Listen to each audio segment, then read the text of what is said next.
Right, welcome back to the Jack Ward Football Podcast and welcome to my post-transfer window predictions. Let's go. Now, before you write that comment below, this is not a replacement for the predictions that we did at the start of the season. We will still be reflecting on those come the end of the campaign. This is a bit of an opportunity to reflect on the window that is now, of course, slammed shut. A few feelers after the opening games of the season, and of course it's the international break. Let's have a little bit of fun. Alright, please leave a like and subscribe. We're so close to 6k. We're hoping to get over 100 likes on every episode that we produced this season. Sorry for the break, it's been a very busy off the field, if you like, time for me personally, but we return and we're going to get straight back into it, of course, on Sunday after this one with the roundup. But let's begin with my post transfer window predictions. Let's have a bit of fun. Let's go. So this time round, we're going to do it via a tier list system. We're not going to put every team into a specific position because that would take far too long. This is a guide as to where I think the football clubs will finish roughly across the league table. You can see the bottom tier is the bottom four, 13th to 20th, 7th to 12th, 3rd to 6th, and the top two. I'd also like to say as well, we're not going to put them in position order. So, for example, we had, Oxford at 7th to 12th because of the first one in that tier. They're not going to be 7th, for example. They're not going to be 12th. It's going to be a purely randomised club in each tier. Hopefully that does make sense. Let's begin with the first club. I think we should go with the bottom four teams first. So the first team in the bottom four, I've gone with Fleetwood Town. They've, of course, just appointed Lee Johnson as their new manager, and it does sound stupid, but those survival hopes do depend on him. They've got to be better in both boxes. They're very passive in the middle right now with lots of players, attacking players, on that attacking leash. A big reason why Scott Brown has lost his job is because at times it felt as if those players and that team were setting up to not lose a game, rather to go on and win it, and that's a big reason why I think Scott Brown found himself in very difficult situations. They're struggling in front of goal and they're being very leaky at the back, and that comes back to being clumsy defensively and not clinical in the other box, and that's what I think Nappers was reiterating in the recent episode of T-Lop when he said that the new manager's got to make sure we're better and do the right things at the right time, especially in each 18-yard box. The new manager's got a lot of work to do. It's not a horrendous squad, but right now things do look like a big struggle. I'm going to still put, though, Fleetwood in that bottom four. They haven't showed me enough. I thought their window was okay, but I'm going to put them in that bottom tier there.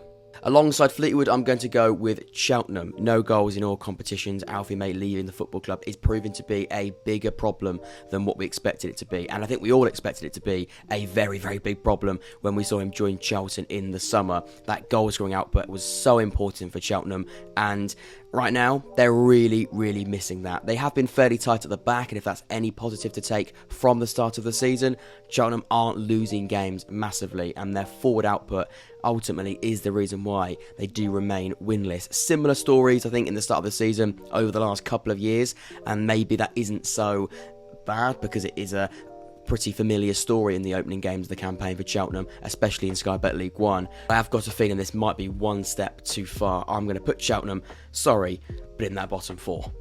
The next team in that bottom four, then, I'm going to go with Shrewsbury Town. It's not been an awful start, but I do have some serious reservations. Firstly, the attacking phases have been turgid. Turgid is a strong word, but Shrewsbury going forward haven't been good whatsoever. Least number of shots out of any other football club in the league. Second lowest expected goals, meaning their creativity is also very, very lacking as well. Results against Burton and Fleetwood could be crucial, but long-term performances are leaving me with some real doubt. It's a toss-up between them and Burton.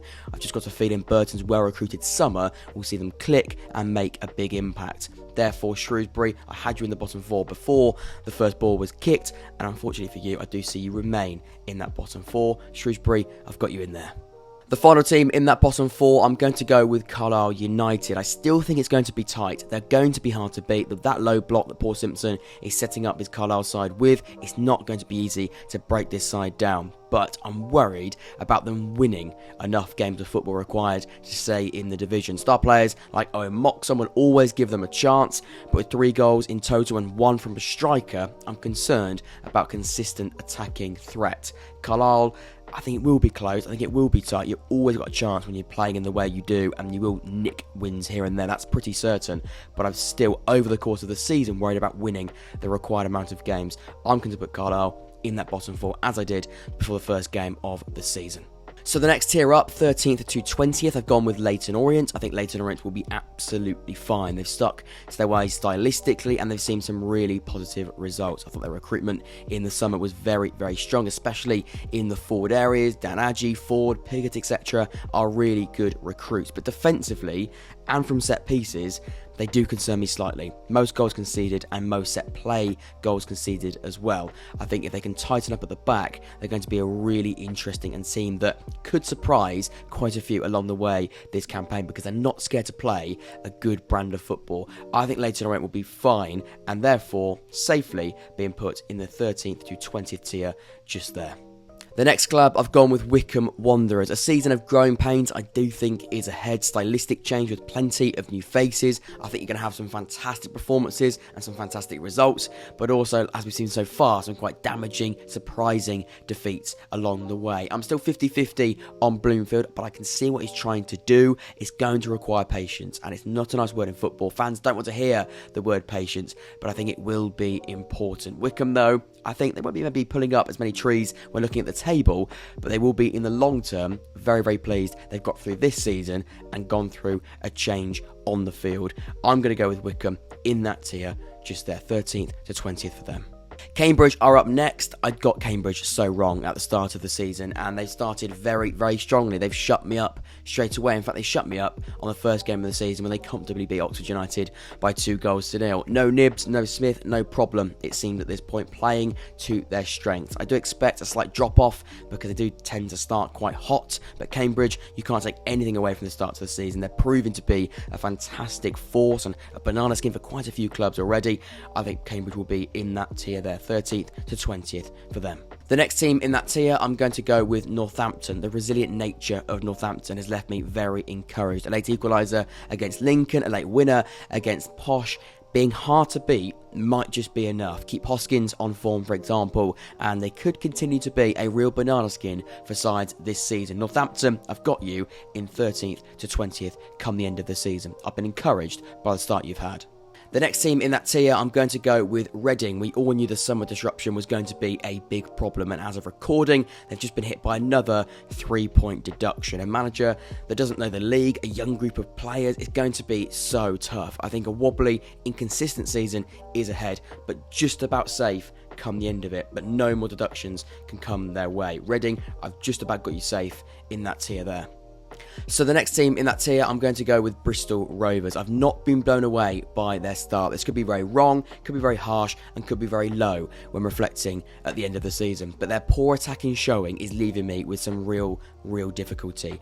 The disappointment of not signing Johnson Clark-Harris on deadline day, we all knew was going to be a massive blow. And when you look at the issues that Bristol Rovers are experiencing as of right now, it could be even more of a blow progressing forward. He is an attacking player that just scores goals for fun. He's a consistent, proven League One goal scorer, and right now, that's what Bristol Rovers are crying out for. The difference between a side hovering around mid-table and a side pushing for the top positions, like that fan base does expect, could be Johnson Clark-Harris, and that could have been right now. It still could be in January, but they need to be more fluid in those attacking places. I think Bristol Rovers are going to be in that tier there, unless they do go and sign Clark-Harris in the January window. And when reflecting on their summer window, that's the position they were missing out on.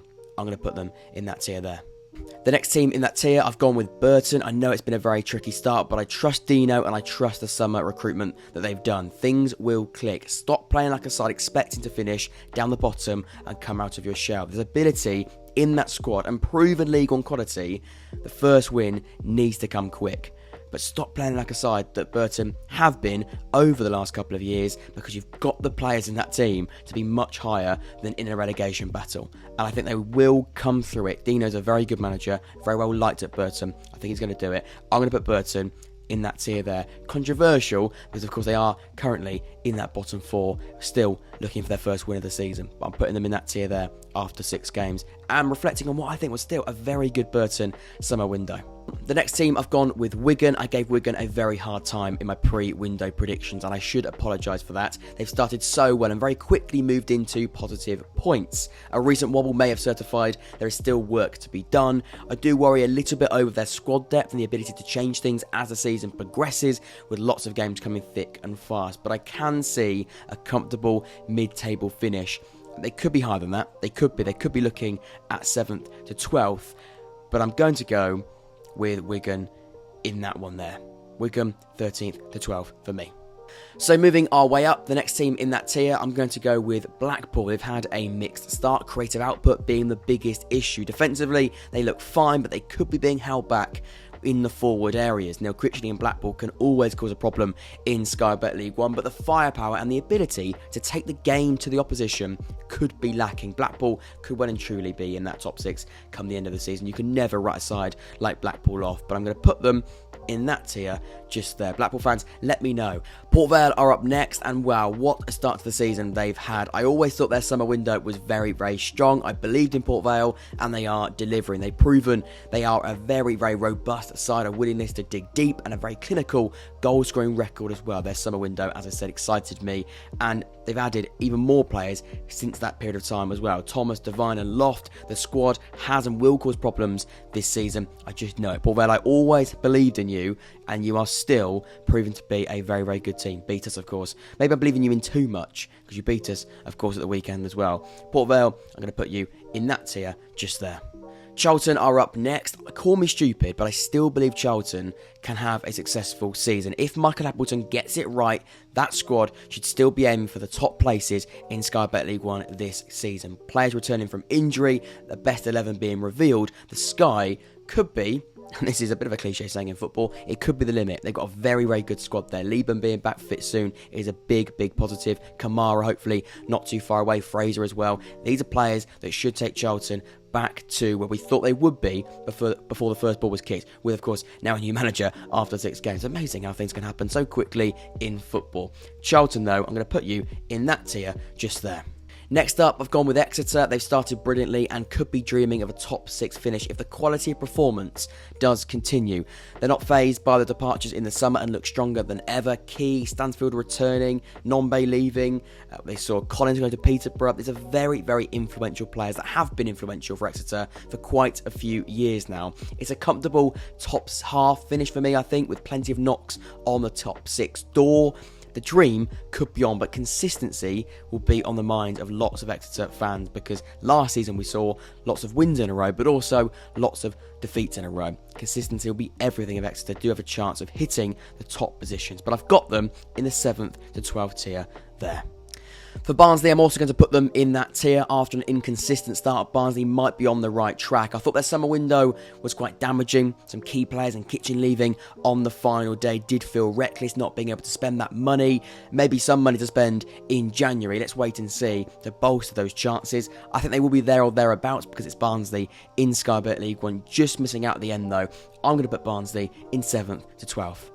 Stevenage also find themselves in a very high position when doing these post-window predictions. Stevenage, rule number 1, never be surprised with what a Steve Evans side can do. As expected, well organised, tough to beat, full of positive results.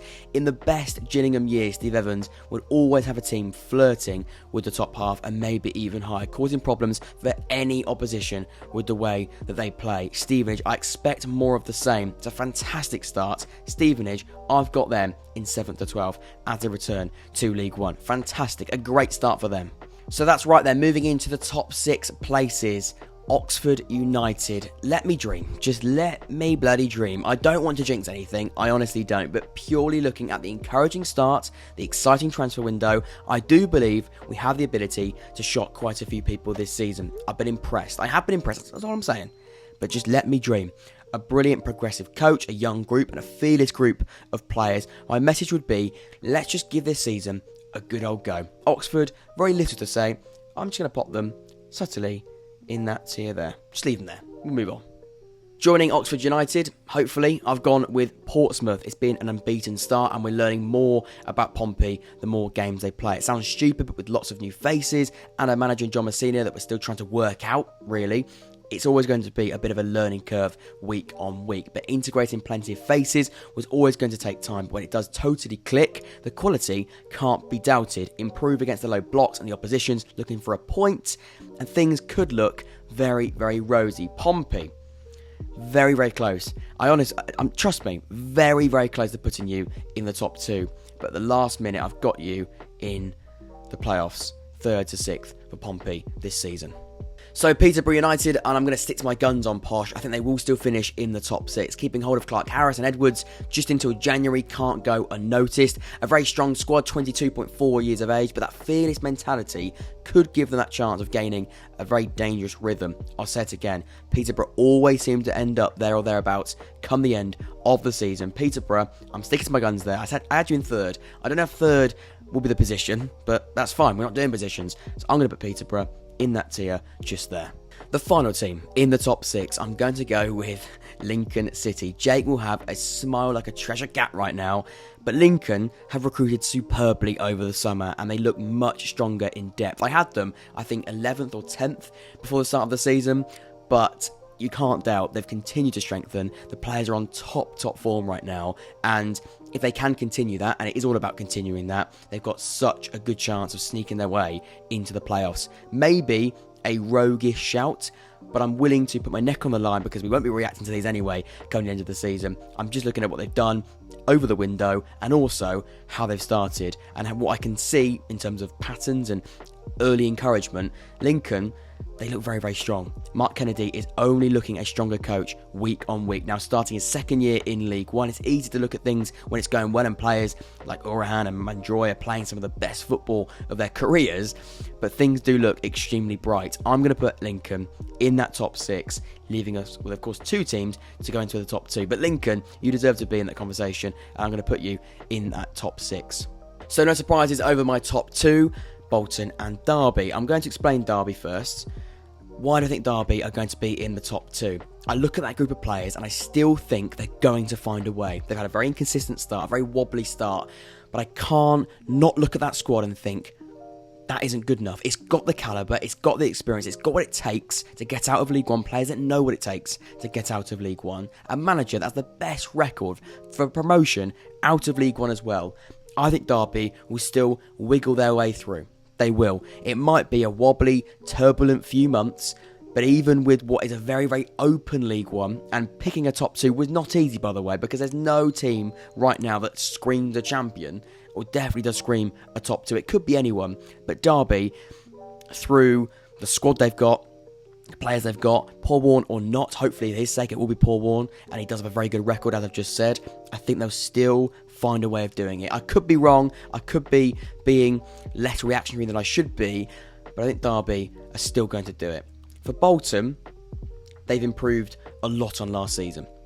First few weeks they looked absolutely unstoppable, a few wobbles here and there since then, but they've been much better at creative output, they've been much better at being happy with the ball, but also having a real element of goal scoring threat as well. Their squad depth is fantastic, their summer recruitment was really good as well, adding players to a squad that was also very, very strong. They've replaced loanees that have gone back to their clubs as well. Trafford in goal, Baxter's come in and done a very good job.